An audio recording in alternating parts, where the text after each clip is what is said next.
வணக்கம் SDF. Little இந்தியாவில் ஒரு கடையில் டீ வடை புண்டா பக்கோடாலாம் ஆஃபர் ரேட்ல கொடுத்துக்கிட்டு இருக்காங்க அப்படின்னு கேள்விப்பட்டு அப்படின்னு நான் என் ஃப்ரெண்டை கூட்டிட்டு வந்ததுதான் கஃப் ரோட்ல லொக்கேட் ஆயிருக்கு இந்த தென்காசி சாரல். அப்படி என்ன ஸ்பெஷல் ஆஃபர் கொடுத்துக்கிட்டு இருக்காங்க அப்படின்னு பாத்தீங்கன்னா 2 வடை ஒரு டீ 1.5 வெள்ளிக்கும், 2 போண்டா ஒரு டீ 1.5 வெள்ளிக்கும், அப்புறம் ஒரு பிளேட் பக்கடாவும் டீயும் 1.5 வெள்ளிக்கும் கொடுக்குறாங்க.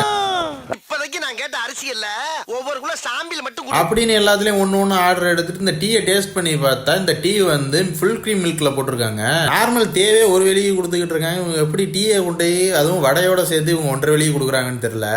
என்னடா இப்படி வியாபாரம் பண்றீங்க? அதுக்கப்புறம் வடையை ட்ரை பண்ணி பார்த்தேன். சுட சுட சூப்பரா இருந்துச்சு. அதுக்கப்புறம் இந்த இனிப்பு போண்டா, இந்த போண்டா வந்து மைல்டான இனிப்புல நம்ம ஊர் ஸ்டைல்ல சூப்பரா இருந்துச்சு. அதுக்கப்புறம் இந்த வெங்காய பக்கோடா ட்ரை பண்ணி பார்த்தேன். இதுவுமே சூப்பர் டேஸ்டா இருந்துச்சு. இது என்ன நீங்க கிடைக்கும் அப்படின்னு பாத்தீங்கன்னா every week Monday to Friday evening 3 to 5:30 கிடைக்கும்னு சொல்லியிருக்காங்க. ஸோ டீ பிரேக்ல நம்ம போய் ரிலாக்ஸ் பண்றதுக்கு சூப்பரா